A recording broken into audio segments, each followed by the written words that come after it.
Hola amigos, bienvenidos a un video más de la nueva serie sobre el libro de Esther. Bienvenue à tous à une autre vidéo de la série sur l'histoire d'Esther, sur le livre d'Esther. La semana pasada estuvimos analizando muchas cosas La semaine dernière, nous avons analysé plusieurs choses y entre otras cosas terminamos la gráfica cronológica. et entre autres, nous avons fini le graphique chronologique. ¿Sí? Esta gráfica que ustedes ven acá, Le graphique que vous voyez ici, con todas esas fechas, con todos esos datos. donc avec toutes ces dates. Okay. Yo estaba viendo algunas cronologías de teólogos acerca de este libro. J'étais en train de regarder plusieurs chronologies de certains théologues sur le sujet. El punto es que ellos ubican la coronación, o sea, el punto donde es coronada Esther. Le fait est qu'ils placent la date lorsqu'Esther est couronnée En el 480. en 480. Solamente que esta suposición Vraiment que cette supposition hace abstracción de los datos históricos del 484 y 479. fait abstraction des dates de 484 et 479. Porque antes del 484 y 479, Car avant 484 et 479, el reino de Asuero no estaba establecido. le royaume d'Assyrus n'était pas encore établi. Es decir, la condición inicial del libro de Esther no se cumple. C'est-à-dire que la condition initiale du livre d'Esther n'est pas remplie. Es decir, que no podemos decir que el reino de Asuero ya estaba establecido. C'est-à-dire que nous ne pouvons pas dire que le royaume d'Assyrus était déjà établi. Entonces hay un cierto problema cronológico. Il y a un problème chronologique. Otro detalle interesante es de que del 479 solo pasa un año hasta el 480. Un autre détail important, c'est que de 479, il n'y a qu'un an qui passe avant 480. Pero como estamos en los años antes de Cristo, Mais comme nous sommes dans les années avant Jésus-Christ, el 480 estaría antes del 479. le 480 serait avant 479. Esto hace que no coincida con los datos históricos. Ce qui fait que ça ne coïncide pas avec les informations historiques. Pero vamos a ver más en detalle esto acerca de la cuestión cronológica, vamos a verlo más en detalle. Mais nous allons voir l'histoire chronologique plus en détail. Un poquito más adelante. Un peu plus avant. Bueno, habíamos dicho algunas cosas interesantes en esta cronología. Nous avons dit certaines choses importantes dans cette chronologie. Y yo quisiera resaltar ciertos detalles. Et je voudrais souligner certains détails. Son los 3 periodos de 7 años. Ce sont les 3 périodes de 7 ans. Los libros de historia nos dicen que Jerjes I Les livres d'histoire nous disent que Xerxès Ier reinó 21 años. a régné 21 ans. Del 486 a.C. De 486 avant Jésus-Christ hasta el 465. jusqu'à 465. ¿Ok? Es decir, 3 periodos de 7 años. C'est-à-dire 3 périodes de 7 ans. Y yo quisiera que guardemos esto en mente. Et je voudrais que nous gardions ça à l'esprit. Yo sé que por ahora no he explicado el por qué, pero ya van a saber. Je sais que je n'ai pas encore expliqué pourquoi, mais vous allez voir. Ténganme paciencia, por favor. Et il y a un peu de patience, s'il vous plaît. Habíamos citado algunos textos. Nous avions cité quelques textes. Porque el libro de Esther ha sido presentado clásicamente como un texto moral e incluso espiritual. Car normalement, le livre d'Esther est présenté comme une histoire morale ou spirituelle. El problema es de que algunos elementos del libro Le problème est que certains éléments du livre están en oposición a los principios morales presentados en la Biblia. sont en opposition avec certains principes présentés dans la Bible. Principios morales. Des principes moraux. Por ejemplo, el asunto del divorcio. Par exemple, le sujet du divorce. Asuero le da divorcio a Basti. Assyrus se divorce de Basti. Y la razón es de que ella rechazó presentarse ante él cuando él estaba ebrio. Et la raison est qu'elle a refusé de se présenter devant lui alors qu'il était, il était ivre Y que la quería presentar como un objeto. et voulait la présenter comme un objet. Y en la Biblia no encontramos nada que permita afirmar que esto es aceptable delante de Dios. Et dans la Bible, nous ne trouvons rien qui puisse nous dire que ces faits sont acceptables devant Dieu. La única razón válida de divorcio según la Biblia La seule raison valide pour le divorce dans la Bible, la encontramos en un texto que no citamos la semana pasada, nous la retrouvons dans un texte que nous n'avions pas cité la semaine dernière, pero que yo les agrego aquí. mais que je vous rajoute ici. Es Mateo 5 del 31 al 32. C'est Matthieu 5, versets 31 à 32. También fue dicho: cualquiera que repudia a su mujer, dele carta de divorcio. Il a été dit que celui qui répudie sa femme lui donne une lettre de divorce. Pero yo os digo que el que repudia a su mujer, a no ser por causa de fornicación, hace que ella adultere, y el que se casa con la repudiada comete adulterio. Mais moi, je vous dis que celui qui répudie sa femme, sauf pour cause d'infidélité, l'expose à devenir adultère, et que celui qui épouse une femme répudiée commet un adultère. Entonces aquí hay un problema. Donc ici, nous avons un problème. ¿Cuál es la única causa válida en la Biblia para el divorcio? Quelle est la seule cause valide dans la Bible pour un divorce? Es la fornicación. C'est l'infidélité. Es decir, cuando el hombre o la mujer que están casados C'est-à-dire que quand l'homme et la femme sont mariés, y uno de ellos, el hombre o la mujer, tiene relaciones con otra persona fuera del matrimonio. et l'un d'entre eux, soit l'homme, soit la femme, ont des relations intimes avec une autre personne. Y esa es la única causa válida delante de Dios para el divorcio. Et c'est la seule cause valide pour un divorce pour Dieu, devant Dieu. Bueno, esto haría válido muchos divorcios hoy en día, Donc ça rendrait valide beaucoup de divorces aujourd'hui, lo cual es triste. ce qui est triste. Pero como el texto dice antes, esto se dio por causa de la dureza del corazón. Mais comme le texte nous dit avant, c'est dû à la dureté du cœur. Ahora, el libro de Esther no dice en ningún momento que Basti fue infiel a Asuero. Le livre d'Esther ne nous dit pas que Basti fut infidèle envers Ahasuerus. Simplemente dice que ella rechazó presentarse como un objeto delante de un grupo de borrachos. Il nous dit juste qu'elle a refusé de se présenter comme un objet devant un groupe d'hommes ivres. Entonces hay problema en cuanto al concepto del divorcio en este libro. Il y a un problème avec le concept du divorce dans ce livre. Con respecto al matrimonio mixto también hay un problema. Donc, avec le mariage mixte, il y a aussi un problème. En la Biblia hay varios textos que nos dicen que Dios no quiere que nos unamos en yugo desigual. La Bible nous dit que Dieu ne veut pas que nous nous unissions sous un joug étranger. En francés se dice yugo extranjero. Donc en français, on dit un joug étranger. En español es yugo desigual. Esto significa que un creyente Ça veut dire qu'un croyant se casa o se une en matrimonio a un no creyente. se marie ou s'unit en mariage avec un non-croyant. Es decir, hay una diferencia en cuanto a las creencias espirituales. C'est-à-dire qu'il y a une différence entre les croyances spirituelles. Y esto es un consejo que Dios da. Et c'est un conseil que Dieu nous donne. El libro de Esther no respecta este principio. Le livre d'Esther ne respecte pas ce principe. Entonces no podemos tomar a Esther como un modelo en cuanto a este aspecto. Donc nous ne pouvons pas prendre Esther comme un point de référence. Ahora, hay otro aspecto, Il y a un autre aspect, es el engaño. et c'est la tromperie. Una de las condiciones de aquellos que irán al cielo L'une des conditions de ceux qui iront au ciel, es no utilizar el engaño. c'est ne pas utiliser la tromperie. En el libro de Esther hay engaño. Dans le livre d'Esther, il y a de la tromperie. Cuando Esther oculta sus orígenes. Quand Esther cache ses origines. También hay engaño de la parte de Amán. Il y a aussi des cachotteries, de la tromperie de la part d'Aman. Okay. Entonces también hay un problema. Donc il y a aussi un problème. Otro aspecto de este libro, del libro de Esther, es la poligamia. Donc un autre aspect du livre d'Esther, c'est la polygamie. Se nos presenta un rey que tiene un harem. On nous présente un roi qui a un harem.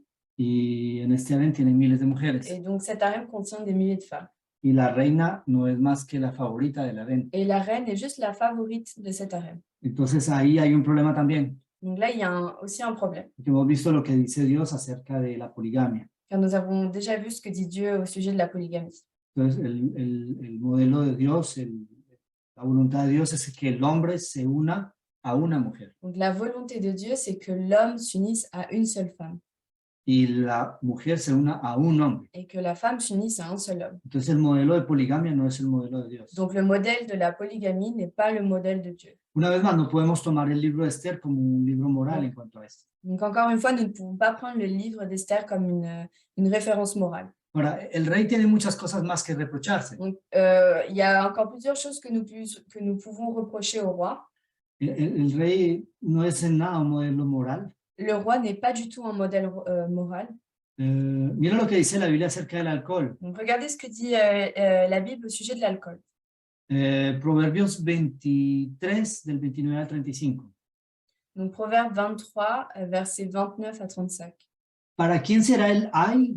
¿Para quién el dolor? ¿Para quién las rencillas? ¿Para quién las quejas? ¿Para quién las heridas en balde? ¿Para quién lo amoratado de los ojos? Pour qui les hélas, pour qui la douleur, pour qui les disputes, pour qui les plaintes, pour qui les blessures sans raison, pour qui les yeux rouges? Para los que se deleiten mucho en el vino, para los que han buscado la mistura. Pour ceux qui s'attardent auprès du vin, pour ceux qui vont déguster du vin mêlé. No miréis el vino cuando rojea, cuando resplandece su color en la copa. Se entra suavemente. Ne regarde pas le vin qui paraît d'un beau rouge, qui fait des perles dans la coupe et qui coule aisément. Mas al fin como serpiente morderá y como áspid dará dolor. Tus ojos mirarán cosas extrañas y tu corazón hablará perversidades. Il finit par mordre comme un serpent et par piquer comme un basilic. Tes yeux se porteront sur des étrangères et ton cœur parlera d'une manière perverse. Serás como el que yace en medio del mar y como el que está en la punta de un mastelero. Tu seras comme un homme couché au milieu de la mer, comme un homme couché sur le sommet d'un mât. Y dirás, me hirieron, mas no me dolió, me azotaron, mas no lo sentí. Cuando despertare, aún lo volveré a buscar. On m'a frappé, je n'ai point mal. On m'a battu, je ne sens rien. Quand me réveillerai-je, j'en veux encore. Este es el problema, Et donc, c'est le problème. que crea adicción Ça crée de l'addiction y trae un montón de problemas. et ça apporte beaucoup de problèmes. Habacuc 2, 4 al 5. Y aquí aquel cuya alma no es recta se enorgullece, mas el justo por su fe vivirá.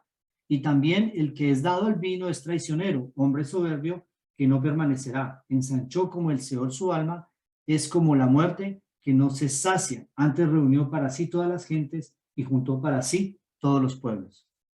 Voici son âme s'est enflée, elle n'est pas droite en lui, mais le juste vivra par sa foi.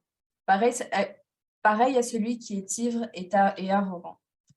L'orgueilleux ne demeure pas tranquille, il élargit sa bouche comme le séjour des morts. Il est insatiable comme la mort. Il attire à lui toutes les nations.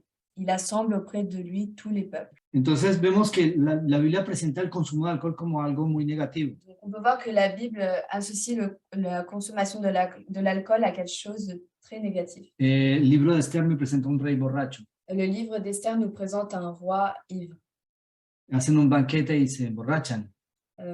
Ils font un banquet et ils boivent beaucoup. Entonces no puede ser un libro de moral o un consejo sobre la salud. Donc ça ne peut pas être un livre moral ou un livre sur le conseil de la santé. Hay algunos problemitas en cuanto al libro de Esther. Il y a certains problèmes dans le livre d'Esther. ¿Cómo entender entonces el libro de Esther? Comment comprendre le livre d'Esther? Es lo que estamos aprendiendo en esta serie. C'est ce que nous sommes en train d'apprendre dans cette série. El libro de Esther también presenta la venganza. Le livre d'Esther présente aussi la vengeance. Cuando llegamos al punto máximo de este libro, Donc, quand nous arrivons au point maximum de ce livre, el 12 del mes de Adar, le 12 du mois d'Adar, es cuando se debe cumplir la venganza. C'est quand la vengeance doit être accomplie. Dos venganzas. Deux vengeances. La primera es la venganza de quién? La première, c'est la vengeance de qui? La venganza de Amán. La vengeance d'Aman. Amán se venga de Mardoqueo. Aman se venge de Mardoché. ¿Ok? Y la segunda Et la deuxième venganza, vengeance, los judíos se vengan de sus enemigos. les Juifs se vengent de leurs ennemis. El 12 del mes de Adar Le 12 du jour d'Adar, es un día de venganza. c'est un jour de vengeance. ¿Qué dice la Biblia acerca de la venganza? Que dit la Bible au sujet de la vengeance? ¿Debemos nosotros vengarnos? Est-ce que nous devons nous venger? Romanos 12, 17 al 21. Romains 12, 17 à 21. No paguéis a nadie mal por mal, procurad lo bueno delante de todos los hombres. Si es posible, en cuanto dependa de vosotros, estad en paz con todos los hombres. No os venguéis vosotros mismos, amados míos, sino dejad lugar a la ira de Dios, porque escrito está, mía es la venganza, yo pagaré, dice el Señor. Así que si tu enemigo tuviere hambre, dale de comer. Si tuviere sed, dale de beber. Pues haciendo esto, ascuas de fuego amontonarás sobre su cabeza. No seáis vencido de lo malo, sino vence con el bien el mal. Ne rendez à personne le mal pour le mal. Recherchez ce qui est bien devant tous les hommes. S'il est possible, autant que cela dépend de vous, soyez en paix avec tous les hommes. Ne vous vengez point vous-même, bien-aimés, mais laissez agir la colère. Car il est écrit, à moi la vengeance, à moi la rétribution, dit le Seigneur. Mais si ton ennemi a faim, donne-lui à manger. S'il a soif, donne-lui à boire. Car en agissant ainsi, ce sont des charbons ardents que tu amasseras sur sa tête. Ne te laisse pas vaincre par le mal, mais surmonte le mal par le bien. Aquí dice, no os venguéis. C'est écrit, ne vous vengez pas. No os venguéis vosotros mismos. Ne vous vengez pas vous-même. Sino que hay que dejar lugar a la ira de Dios. Mais il faut laisser place à la vengeance de Dieu. Y otro detalle interesante en este texto, que si nuestro enemigo Un autre détail intéressant, c'est que si notre ennemi tuviere hambre, a faim, hay que darle il faut lui donner à manger. hay que darle de comer. Y si tuviere sed, Et s'il a soif, hay que darle de beber. il faut lui donner à boire. ¿Para qué? Pourquoi? Para amontonar ascuas de fuego sobre su cabeza. Pour ramasser des charbons ardents sur sa tête. ¿Es esto venganza? Est-ce que c'est de la vengeance? ¿Qué significan las ascuas de fuego? Que signifient les charbons ardents? El profeta Isaías Le prophète Isaïe tiene una visión. a eu une vision. Y en esa visión, él dice, pobre de mí porque soy muerto, Pauvre de moi car je suis mort, porque mis ojos han visto a Dios. car mes yeux ont vu Dieu. Y en esa visión hay un ángel que se acerca a él Et dans cette vision, il y a un ange qui s'approche de lui y que trae un carbón encendido et qui apporte un charbon ardent y toca sus labios con el carbón encendido et touche ses lèvres avec le charbon ardent. y dijo, esto ha quitado tu maldad. Et lui dit, ceci a enlevé ta méchanceté. Y de esa manera lo santifica. Et de cette façon, il le sanctifie. Cuando los discípulos estaban reunidos en el aposento alto Quand les disciples étaient réunis dans la chambre haute y estaban orando, et ils priaient, ¿cómo se manifestó el Espíritu Santo? comment s'est manifesté l'Esprit Saint? Que habían lenguas de fuego. Il y avait des charbons ardents. Entonces el fuego es un símbolo de la presencia del Espíritu Santo. Donc le feu est un symbole de la présence de l'Esprit Saint. Lo que me dice ese texto es que cuando mi enemigo tiene hambre, debo darle de comer. Ce que nous dit ce texte, c'est que lorsque mon ennemi a faim, il faut que je lui donne à manger. Y cuando tiene sed, le debo dar de Et beber. quand il a soif, il faut que je lui donne à boire. Porque de esa manera Dios puede tocar su corazón. Car de cette façon, Dieu peut toucher son cœur. El Espíritu Santo puede hacer una obra en su mente. L'Esprit Saint peut faire une œuvre dans son esprit. Esas ascuas de fuego que se amontonan sobre su cabeza son un símbolo de la presencia del Espíritu Santo. Ces charbons ardents qui s'amassent sur sa tête sont un symbole de l'Esprit Saint. Trabaja en la cabeza Il travaille dans la tête, porque está trabajando en el corazón, car il travaille dans le cœur. está trabajando en la mente, Il travaille dans l'esprit, diciéndole, estás equivocado, en lui disant, tu es dans l'erreur, tú tienes que cambiar, tu dois changer, tienes que ser bueno. tu dois être bon. Entonces, ¿cómo funciona la venganza? Donc, comment fonctionne la vengeance? Solo Dios puede vengarse. Seul Dieu peut se venger. Nosotros tenemos que hacer lo bueno delante de Dios. Nous devons faire ce qui est bon devant Dieu. Ahora, la historia de Esther L'histoire d'Esther, es una historia de venganza. c'est une histoire de vengeance. Claro que es una historia de venganza. Oui, c'est une histoire de ¿Quién vengeance. es Amán? Qui est Aman? Es un agageo. C'est un Agagéus. Es un descendiente de la familia real del rey Agag, C'est un descendant de la famille royale du roi Agag, del reino de los amalecitas. du royaume des Amalécites. Tenían un problema con los israelitas. Ils avaient un problème avec les Israélites. En la época del rey Saúl, À l'époque du roi Saul, fueron casi exterminados. ils ont été quasiment exterminés. Si Saúl hubiera obedecido la orden que se le dio, Si Saul avait obéi l'ordre qui lui fut donné, Amán no hubiera estado ahí. Aman n'aurait pas été là. Pero sobrevivieron algunos de la familia de Agag Mais certains membres de la famille d'Agag ont survécu. y siempre detestaron a los judíos. Et ils ont toujours détesté les Juifs. Y aquí se habla de una venganza. Et là, on nous parle d'une vengeance. Amán no solamente quiere vengarse de Mardoqueo, Aman ne veut pas seulement se venger de Mardoché, que está enojado porque este no le adora, qui est énervé parce que celui-ci ne l'adore pas, sino que quiere vengarse sobre todos los judíos. mais veut aussi se venger sur tous les Juifs. La muerte de un solo hombre no le es suficiente. La mort d'un seul homme ne lui est pas suffisant. Tiene que cometer un genocidio. Il faut qu'il commette un génocide. Entonces decide vengarse de los judíos. Et donc, il décide de se venger des Juifs. Perfecto. Parfait.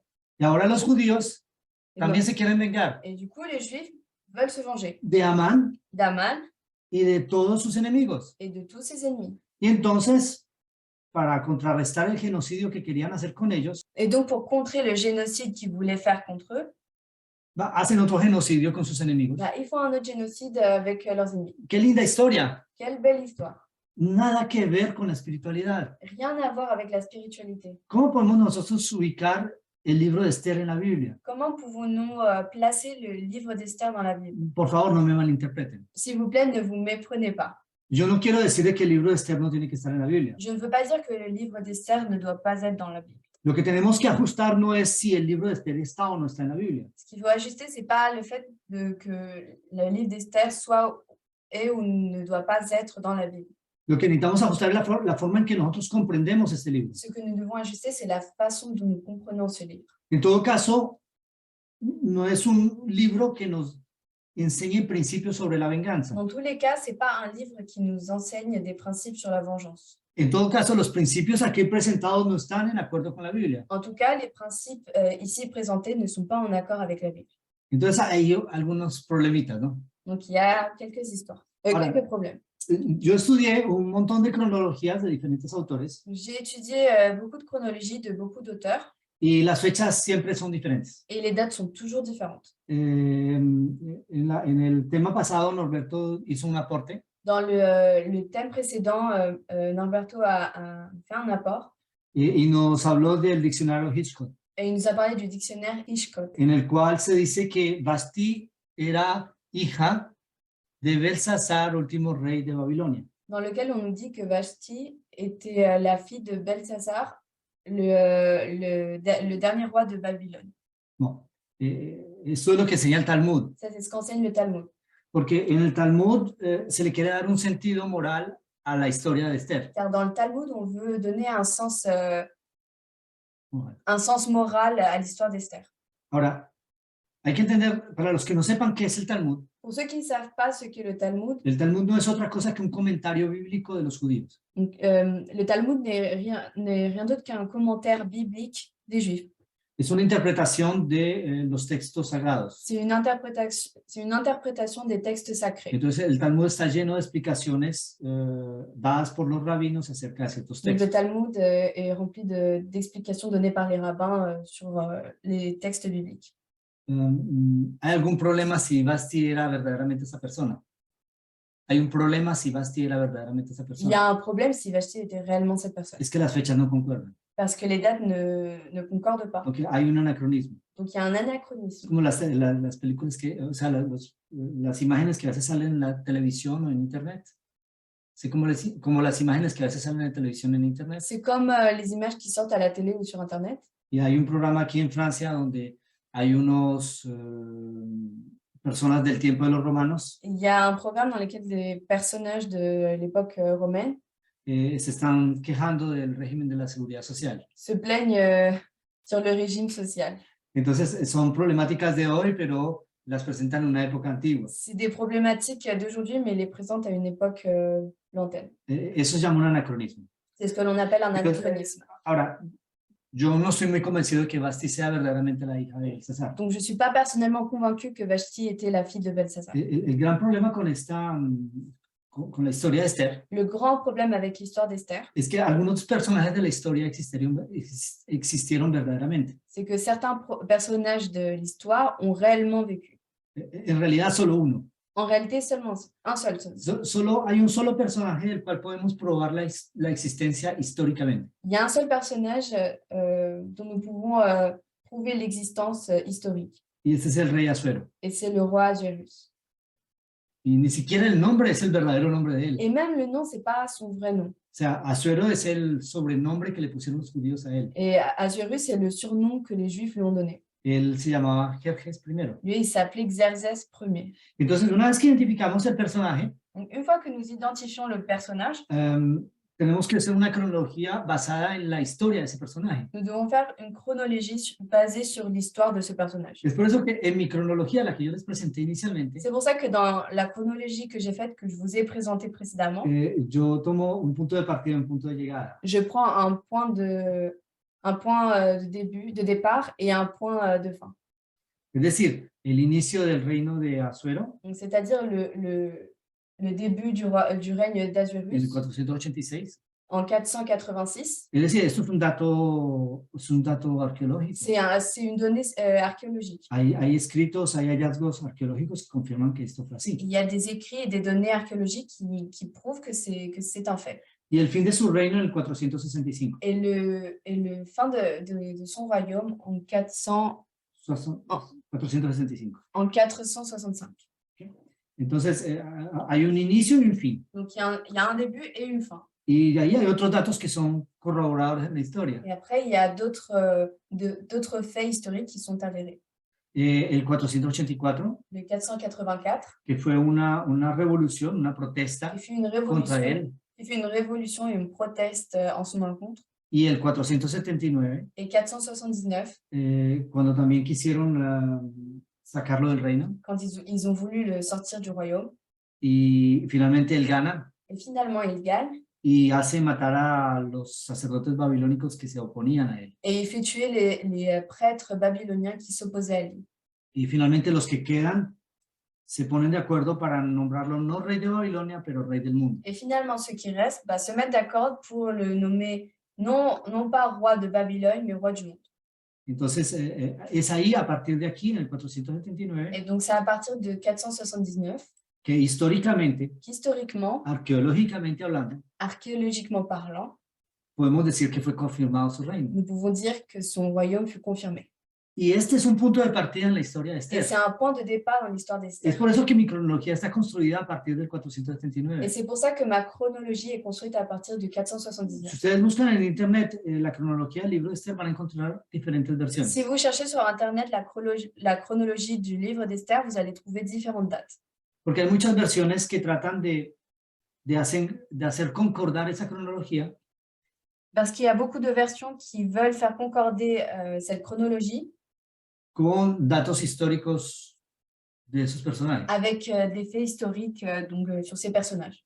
El problema es de que Esther, Vasti, Mardoqueo y todos los otros Le problème, c'est que Esther, Vashti, Mardoché et les autres, Amán, Aman, los eunucos, les eunuques, todo eso, solo existen en el libro de Esther. ils existent seulement dans le livre d'Esther. No hay ningún hallazgo histórico de que permita probar que ellos verdaderamente existieron. Il n'y a aucune donnée historique qui prouve qu'ils ont réellement existé. Entonces, ahí hay un pequeño problema. Donc là, il y a un petit problème. Entonces, la arqueología, desde el punto de vista de la arqueología, Donc, du point de vue de l'archéologie, es posible colocar el relato de Esther en un contexto histórico, pero los hallazgos arqueológicos no permiten confirmar la veracidad histórica del relato. il est possible de replacer l'histoire d'Esther dans un contexte historique, mais les découvertes archéologiques ne permettent pas de confirmer la véracité historique de l'histoire. ¿Ok? Entonces, ese primer punto que es importante. C'est le premier point important. Ahora, hay otro aspecto, y y es el canon bíblico. Il y a un autre aspect et c'est le canon biblique. Aquí hay un dato muy interesante. Il y a une information très intéressante. Ahora, el libro de Esther es reconocido tradicionalmente en el canon bíblico a pesar de que el nombre de Dios no es mencionado en el relato. Le livre d'Esther est traditionnellement reconnu dans le canon biblique, même si le nom de Dieu n'est pas mentionné dans le récit. Ahora, en algunas adaptaciones de Hollywood se menciona a Dios, Dans certaines adaptations d'Hollywood, on mentionne le nom de Dieu. pero en el texto bíblico del libro de Esther no se menciona el nombre de Dios. Mais dans le texte biblique de l'histoire du livre d'Esther, on ne mentionne pas le nom de Dieu. Yo hice intercambios con muchos rabinos J'ai fait des échanges avec beaucoup différents rabbins y muchos de ellos me confirmaron de que el hecho de que el nombre de Dios no se menciona en ese libro et beaucoup m'ont confirmé que le fait que le nom de Dieu ne soit pas cité dans ce livre es debido a que hay una gran diferencia entre los principios morales de los otros libros de la Biblia y el libro de Esther. est dû à une grande différence dans les principes moraux du livre d'Esther et ceux qui sont dans la Bible. Esto hace que el autor no mencionó el nombre de Dios Ce qui fait que l'auteur n'a pas mentionné le nom de Dieu porque consideró que no era, el contenido del texto no era digno de contener el nombre de Dios. car il a jugé que le contenu du texte n'était pas digne de nommer le nom de Dieu. Por esa diferencia, ¿no? Donc, justement à cause de ces différences. Entonces, hace parte, sin embargo, del canon bíblico. Mais ça fait quand même partie du canon Y biblique. hay seguramente una razón para Et il ello. y a sûrement une raison pour ça. Es una de las cosas que nosotros estamos investigando en este tema. C'est l'une des choses que nous sommes en train que nous sommes en train de chercher à répondre dans ce thème. El libro de Esther es reconocido tradicionalmente en el canon bíblico a pesar de que el nombre de Dios no es mencionado en el relato. Y sin embargo, es interesante notar que este texto no se encuentra en los manuscritos de Qumran ni en los de Filón de Alejandría. Donc, le livre d'Esther est traditionnellement reconnu dans le canon biblique, même si le nom de Dieu n'est pas mentionné dans le récit. Mais il est intéressant de noter que ce texte ne se trouve pas dans les manuscrits de Qumran ni dans ceux de Filón d'Alexandrie. Que datan de la postrimería de esa época, primera mitad del siglo I. Donc, il date de la première moitié du 1er siècle de notre ère. Okay. Tampoco existe en la traducción de los judíos de Etiopía, que es anterior a los fines del segundo templo. Il n'existe pas non plus dans la tradition des Juifs éthiopiens qui est antérieure à la fin du second temple.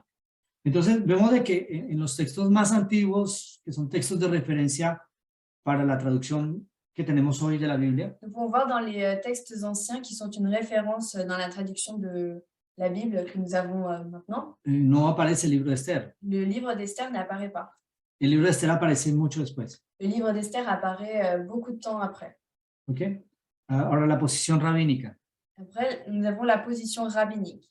Ahora, esto es un resumen de cientos de páginas de explicaciones rabínicas. C'est un résumé de centaines de pages de livres rabbiniques, d'explications rabbiniques. Ahora, la posición rabínica es esta. La mayoría de los rabinos aceptan el libro de Esther como una alegoría y no como un libro histórico. Donc, la position des rabbins est, la plupart des rabbins acceptent le livre d'Esther comme une allégorie et non comme un livre historique. Interesante. C'est intéressant. Entonces, es una alegoría. C'est une allégorie. En otras palabras, podría decir una parábola. En d'autres mots, nous pouvons dire une parabole. ¿Ok? Ahora, la redacción tardía. L'écriture tardive. Se estima que fue redactado entre finales de la época persa y comienzos de la helénica. On estime qu'il a été écrit entre la fin de la période perse et le début de la période hellénique. Es decir, al final del periodo de los persas y el inicio de la dominación de los griegos. Donc, c'est à la fin de la domination des Perses et au début de la domination des Grecs.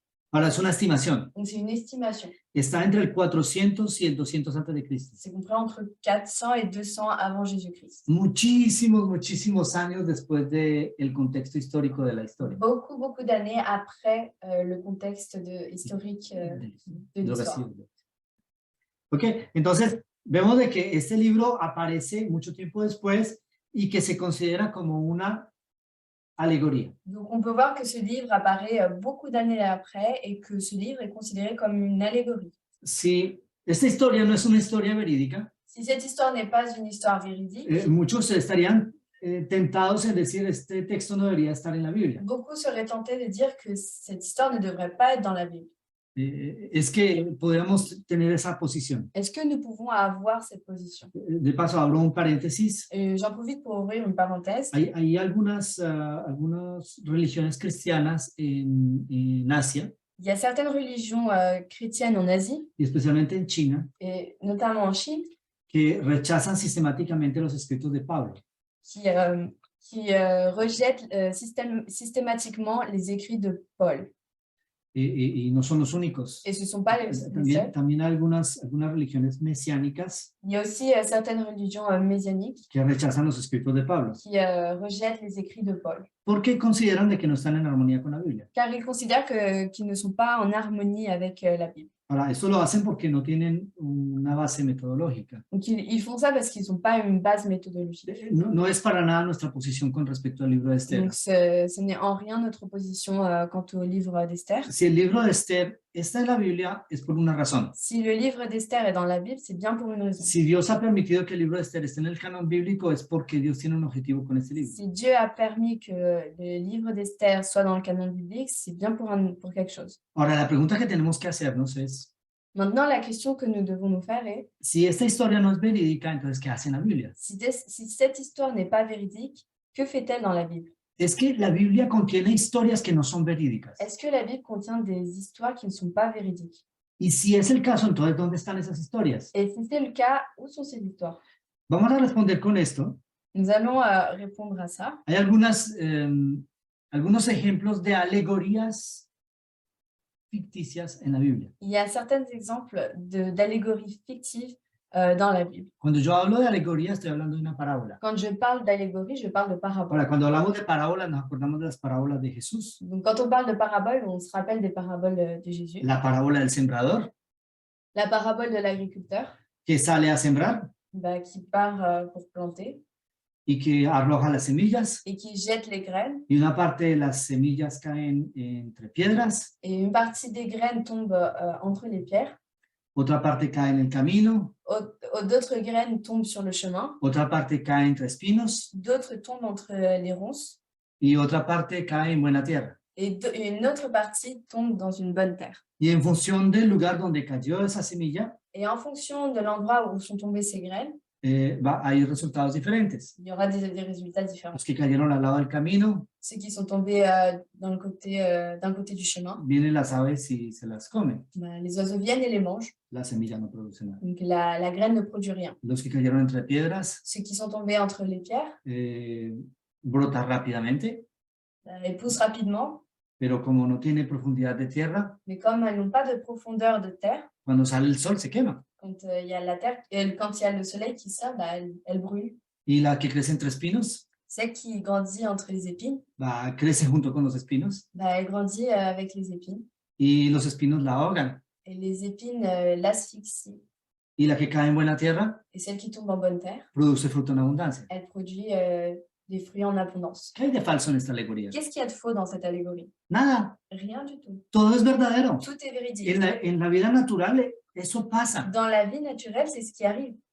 Entonces esa alegoría es una alegoría verdadera. Donc cette allégorie est une vraie allégorie. Es una parábola verdadera. C'est une vraie parabole. Cuando hablamos de la historia del buen samaritano, Quand on parle de l'histoire du bon samaritain, es una historia que puede ser verdad. c'est une histoire qui peut être vraie. Según algunos autores bíblicos, incluyendo Elena G. White, Certains auteurs bibliques, d'après certains auteurs bibliques comme Ellen White, esta historia fue un acto, o sea, una historia delictiva de la época. cette histoire était un fait divers de l'époque. De un hombre que se hizo atacar en el camino. Un homme qui s'est fait attaquer au milieu d'un chemin. Y la gente se dio cuenta. Et les personnes se sont rendues compte. Y muchos hablaban de esta historia. Et beaucoup parlaient de cette histoire. Entonces fue algo que sucedió verdaderamente. Donc c'est quelque chose qui est réellement arrivé. Y es algo que sucedía Et regularmente. c'est quelque chose qui arrivait El régulièrement. camino de Jericó era un camino Le, peligroso. le chemin de Jéricho était un chemin Et- très dangereux. Entonces eso es una alegoría, pero que habla de una historia Et verdadera. donc c'est une allégorie, mais qui parle d'une histoire réelle. Entonces cuando nosotros hablamos de alegorías en la Biblia, siempre vienen a nuestra mente esas historias verdaderas Quand on parle d'une allégorie, il y a ces histoires qui nous viennent à l'esprit, que son verdaderas qui sont réelles y que ilustran mensajes espirituales más profundos. et qui illustrent des messages spirituels beaucoup plus profonds. Entonces la pregunta es que en la Biblia hay historias o alegorías que no son verdaderas. Et donc la question c'est, est-ce que dans la Bible, il y a des histoires et des allégories qui ne sont pas réelles? Es que en algún momento Dios llama a nuestra imaginación para darnos un mensaje. Est-ce qu'à un moment, Dieu fait appel à notre imagination pour nous transmettre un message?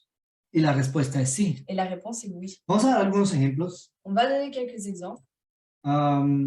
Bueno, yo no vamos a leer los textos aquí Donc, je ne vais pas lire les textes porque el tiempo es corto. parce qu'on n'a pas beaucoup de temps. La parábola de las dos águilas y la viña.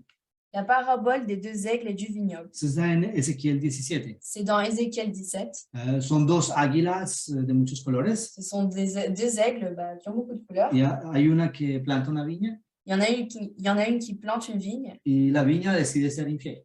et la vigne décide d'être infidèle. No, las probabilidades porque encontremos un águila que sea capaz de plantar una viña y una viña que pueda ser capaz de ser infiel son muy débiles. Donc, les probabilités qu'on trouve un aigle qui soit capable de planter un vignoble et que ce vignoble soit infidèle sont très minces. Entonces, aquí vemos de que todos los elementos de esa parábola son completamente imaginarios. Nous pouvons voir que tous les éléments de cette parabole sont imaginaires. Por tanto, está en la Biblia. Cependant, ils sont présents dans la Bible. Es el profeta Ezequiel quien trajo esta imagen. Et c'est le prophète Ézéchiel qui a apporté cette image. Esto prueba de que en la Biblia Dios puede utilizar nuestra imaginación Ça prouve que dans la Bible, Dieu peut utiliser notre imagination para darnos un mensaje pour nous donner un message y transmitir un mensaje espiritual más profundo et, que lo que podamos entender normalmente. et transmettre un message spirituel bien plus profond que ce que nous serions capables de comprendre. Vamos a ver otra parábola. Nous allons voir une autre parabole. Aquí ahora, las parábolas que usan un fondo no real Les paraboles qui utilisent un fond qui n'est pas réel son muchas. sont nombreuses dans la Bible. Pero vamos a citar solo 3. Mais nous allons en citer que 3. Okay. Otra parábola es la parábola de los árboles. Donc, une autre parabole, c'est la parabole des arbres. En Jueces capítulo 9. Dans Juges chapitre 9. Empieza así, los árboles del bosque. Donc, ça commence comme ça. Donc, les arbres de la forêt estaban buscando a alguien para que fuera rey. cherchaient quelqu'un pour qu'il soit roi entre eux. Bueno, y ahí se pasan un montón de cosas. Et donc, il passe beaucoup de choses. Bon. A no ser de que hayamos bebido o consumido no sé qué cosa. Donc, à moins que nous ayons bu ou consommé quelque chose, De pronto con hongos alucinógenos. peut-être avec des champignons hallucinogènes, Es muy poco probable que veamos a las plantas, los árboles buscando rey. c'est très peu probable que nous trouvions des arbres ou des plantes qui cherchent un roi. Entonces esa historia es completamente ficticia. Donc, cette histoire est complètement fictive. Pero era un mensaje llevado en forma de parábola Mais c'était un message apporté en forme de parabole en la cual estos árboles eran personas. dans laquelle ces arbres étaient des personnes. Okay. Entonces toda la historia en torno a esta parábola es una historia real. Donc, toute cette histoire alentour de cette parabole Es una historia real, est une histoire réelle, pero que está representada con hechos ficticios. mais qui est représentée avec des faits fictifs. Okay. Otra parábola del Nuevo Testamento. Donc, une autre parabole qui se trouve dans le Nouveau Testament. Es una parábola muy conocida en el mundo cristiano. C'est une parabole très connue dans le monde chrétien. De paso, yo creo que vamos a hacer una pequeña serie, pero más adelante, acerca del rico y Lázaro. En plus, je crois que nous allons faire une petite série, mais un peu plus tard, sur cette parabole. El rico y Lázaro en Lucas 16. Donc, la parabole du riche et de Lazare dans Luc 16. La Biblia dice que el vivo sabe que ha de morir. La Bible dit que le vivant sait qu'il va mourir, Pero el muerto nada sabe, mais le mort ne sait rien. ni tiene más parte en lo que se hace debajo del sol.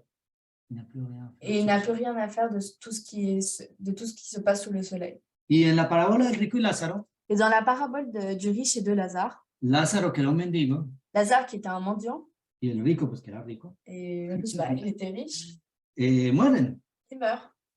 Y mueren, y después de que mueren, uno va al seno de Abraham y el otro va al Seol. Et après qu'il y en a un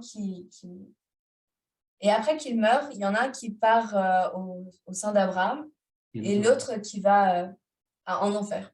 ¿Sí? Y empiezan a hablar entre ellos. Et ils commencent à parler entre eux. Y entonces vemos que esta parábola está en contradicción con lo que dice la Biblia acerca del estado de los muertos. Et donc, on voit que cette parabole est en contradiction avec ce que la Bible nous dit sur l'état des morts.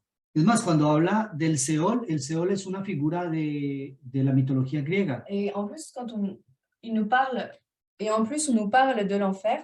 Et l'enfer est une figure de la mythologie grecque. Y es el reino de Hades. Et donc, l'enfer, c'est le royaume d'Hadès. Entonces, Jesús aquí está tomando elementos de la cultura de la gente de esa época. Et donc, Jésus est en train de prendre des éléments de la culture des personnes à cette époque. Porque hay que saber de que la mitología griega era muy conocida en el mundo de esa época. Et il faut savoir que la mythologie grecque était très connue à cette époque. Y él toma elementos de esa cultura para dar un mensaje espiritual. Et il prend des éléments de cette culture pour donner un message spirituel. Pero si ustedes desean que hagamos la parábola del rico y Lázaro, por favor manden los comentarios y con mucho gusto lo organizamos como una serie. Si vous voulez que nous fassions un thème sur cette parabole, envoyez-nous un message en commentaire et nous pourrons l'organiser. El punto es de que pensar de que esta parábola es un hecho real. Et le fait est que penser que cette parabole est un fait réel Le ha servido como base a muchos para decir que Jesús enseñó acerca del infierno. a servi à beaucoup de personnes de dire que Jésus a enseigné des choses sur l'enfer. Y el infierno realmente no existe. Et l'enfer n'existe pas En la Biblia. Et l'enfer n'existe pas dans la Bible. Entonces, bueno, vamos a para ahí. Ahora, en resumen. Donc, en résumé, el libro de Esther no es un libro moral. le livre d'Esther n'est pas un livre moral. No es un libro espiritual. C'est pas un livre spirituel. Y no es un libro histórico. Et c'est pas un livre historique. Entonces, ¿cómo debemos interpretar este libro? Alors, comment devons-nous interpréter ce livre? Yo quiero dejar unos 5 minutos para preguntas y respuestas, algún comentario que quieran hacer. Je voudrais laisser un espace de 5 minutes pour faire des questions et pour répondre. Yo mandé un link ahí al grupo donde Wikipedia, la librería Wikipedia en línea, y también da el punto a Basti como hija de Belsasar. Sí, claro, esto es una fuente del Talmud. Donc, Sí. on dit que sur Wikipédia aussi, on nous dit que Vashti était la fille de Belshazzar. Et donc, en fait, c'est normal parce que c'est une source qui a pris ces informations du Talmud. Entonces, no con lo que yo dije no se contradice lo que se dijo, ¿no? Ça contradit en rien ce que j'ai dit. Lo que yo estoy diciendo es de que comúnmente se le trata de dar un contexto histórico al libro de Esther. Ce que j'ai dit, c'est que communément, on essaie de donner un sens à l'histoire du livre d'Esther. Y tenemos que saber que Asuero no fue el primer rey de Persia. Et il faut savoir que Xerxès ne fut pas le premier roi de Perse. Entonces la hija de Belsasar, rey de Babilonia, Et donc, la fille de Belshazzar, roi de Babylone, hubiera tenido una edad bastante avanzada. aurait dû avoir un âge très avancé à cette époque.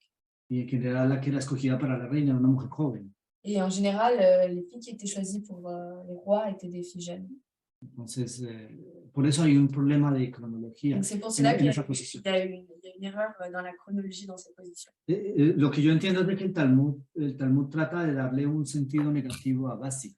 Donc, le Talmud essaie de donner un sens négatif à Vashti. Para justamente darle un sentido positivo a Esther. Donc, justement, pour donner un sens positif au personnage d'Esther. Y yo no soy el único a pensar así. Et je ne suis pas le seul à penser comme ça. Hay muchos rabinos que piensan igual. Il y a beaucoup de rabbins qui pensent comme ça. Y yo pienso que tienen razón porque el libro de Esther no es verdaderamente un libro moral ni un libro histórico. Et je pense qu'ils ont raison parce que le livre d'Esther n'est pas un livre moral et n'est pas un livre historique. Tampoco es un libro espiritual. Et c'est pas non plus un livre spirituel. La única alternativa que queda para poder entender por qué está en la Biblia La seule alternative qui reste pour comprendre pourquoi est-ce que c'est dans la Bible, es entender el libro de Esther como una alegoría, c'est de comprendre le livre d'Esther comme une allégorie, es decir, como una parábola. c'est-à-dire comme une parabole. Y en esto hay muchos rabinos que tienen razón. Et sur ça, il y a beaucoup de rabbins qui ont raison. De paso, vamos a aprender muchas cosas muy interesantes que han sido desarrolladas por rabinos. De ce fait, nous allons comprendre beaucoup de choses très intéressantes qui ont été développées par les rabbins Sobre la comprensión del libro de Esther. sur la compréhension du livre d'Esther. Y les doy un pequeño avance. Et je vous donne une petite avance. Cuando se terminó la Segunda Guerra Mundial, Quand la Deuxième Guerre mondiale fut terminée, se le hizo un proceso a los nazis. un procès fut donné pour les nazis. ¿Okay? Y durante ese proceso, Et durant ce procès, algunos estudiosos de la profecía certains studieux de la prophétie lograron identificar algunos elementos que ya estaban descritos en el libro de Esther ont réussi à identifier certains éléments qui étaient déjà décrits dans le livre d'Esther y que hubiera podido predecir lo que iba a pasar en la Segunda Guerra et Mundial. qui auraient pu prédire ce qui allait se passer dans la Seconde Guerre mondiale. Pero digamos que esto es solamente una parte de lo que podemos entender del libro de Esther. Mais disons que c'est seulement une partie de ce que nous pouvons comprendre dans le livre d'Esther. Realmente el libro de Esther abarca un periodo, digamos, un mensaje que va más allá. En réalité, le livre d'Esther parle d'une période qui va beaucoup plus loin. Hola, ¿cómo así en el libro de Esther hubieron podido predecir lo que iba a pasar con Hitler, ¿no? Donc la question, c'est comment est-ce qu'ils ont pu prédire ce qui allait se passer dans la Seconde Guerre mondiale? Es que está toda la fuerza del principio de interpretación por Et parábola. c'est là toute la force du principe d'interprétation de parabole. Un principio de interpretación Le principe d'interprétation, es un principio que permite comprender un método c'est un principe qui permet de comprendre de comunicación. une méthode de communication. Entonces, cuando, por ejemplo, nosotros, ¿cómo explicar esto de una manera simple? La traducción. Par exemple, la traduction. Yo hablo en español, Je parle en espagnol. ¿sí? Y una persona que no habla español, Et une personne qui ne parle pas espagnol, pero que habla francés, mais qui parle français, va a necesitar la traducción de Itamar. va avoir besoin de la traduction d'Itamar. ¿Y cómo es que Itamar puede traducir lo que yo digo en francés? Et comment est-ce qu'Itamar peut traduire ce que je dis en français? Porque ella conoce los dos idiomas Parce qu'elle connaît les deux langues. y porque tiene un método para traducir. Et parce qu'elle a une méthode pour traduire. ¿Okay? Entonces, el punto es de que cuando nosotros tomamos el libro de Esther, Le fait est que lorsque nous prenons le livre d'Esther, si no entendemos el buen idioma, si nous ne comprenons pas la bonne langue, vamos a entender un mensaje diferente del que dice el libro. nous allons comprendre un message qui est différent de ce que dit le livre. Es decir, que no vamos a entender. C'est-à-dire que nous n'allons pas comprendre. Es como si yo les hablara en ruso y ustedes no hablan ruso, pues C'est no comme, entienden. c'est comme si je vous parlais en russe et vous ne comprenez pas en russe, du coup, vous ne comprenez pas.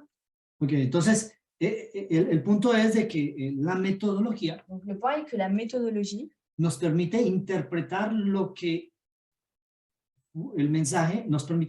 el mensaje que fue dado de una manera oculta en el libro. nous permet de comprendre le message qui fut donné, mais d'une façon cachée. Y la semana próxima vamos a ver más elementos sobre esto. Et la semaine prochaine, nous allons voir d'autres éléments à ce sujet. Vamos a hablar un poco de lo que les acabé de decir sobre la Segunda Guerra Mundial. Nous allons un peu parler de ce que nous avons vu, donc de la Seconde Guerre mondiale. Ahora, sobre ese tema hay un montón de videos en YouTube, entonces no me necesitan a mí para esto. Donc à ce sujet, il y a beaucoup de vidéos sur YouTube. Si encuentro algún video que sea particularmente interesante, yo les colocaré el vínculo, pero... Donc, vous n'avez pas vraiment besoin de moi, mais si je trouve une vidéo qui est plutôt intéressante, je mettrai le lien sous la vidéo. Pero vamos a focalizarnos sobre todo en la metodología bíblica. Mais nous allons nous focaliser sur la méthode biblique Y sobre el mensaje que se aplica a nuestros días. et sur le message qui s'applique de nos jours. Entonces, voilà. No sé si eso contestó a tu pregunta, Eden. Donc, je ne sais pas si ça a répondu à ta question. Sí, gracias. Queridos amigos, muchas gracias por habernos escuchado una vez más. Merci de nous avoir écoutés une fois de plus. Gracias por acompañarnos en esta serie sobre el análisis del libro de Esther. Merci de nous accompagner dans cette série sur l'analyse du livre d'Esther. Yo les invito a que no se desanimen. Et je vous invite à ne pas vous démotiver. Vamos a ver la próxima semana muchas cosas nuevas. Nous allons voir beaucoup de choses nouvelles la semaine Entonces prochaine. los esperamos la semana próxima. Nous vous attendons la semaine prochaine. Y una vez más les invito a visitar nuestro sitio web Et une fois de plus, je vous invite à regarder le site web veritate4a.org veritate4a.org y también nuestra cadena YouTube. et notre chaîne YouTube. Y les damos muchas gracias por su interés. Nous vous remercions pour votre intérêt. Compartan con sus amigos Partagez avec vos amis y que Dios les bendiga. et que Dieu vous bénisse. Chao.